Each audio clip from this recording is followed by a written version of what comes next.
how to fix Instagram notifications not showing. So all you have to do is go here directly to your Instagram application, right? Now the next thing that you want to do is on the bottom part you'll see five different options there. Tap on your profile icon.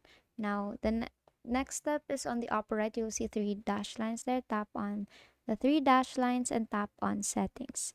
Now here in settings you will see a lot of options, but I want you to focus on the notification options.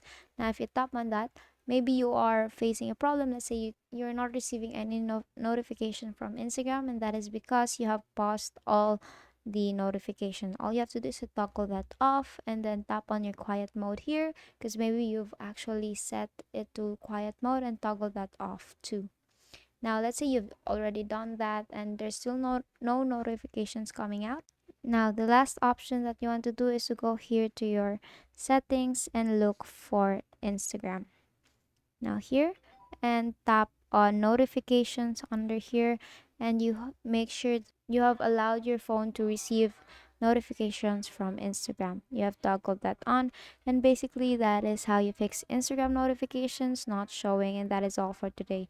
If this video helped you, please give us some thumbs up and subscribe to our YouTube channel for more tutorials. Thank you for watching.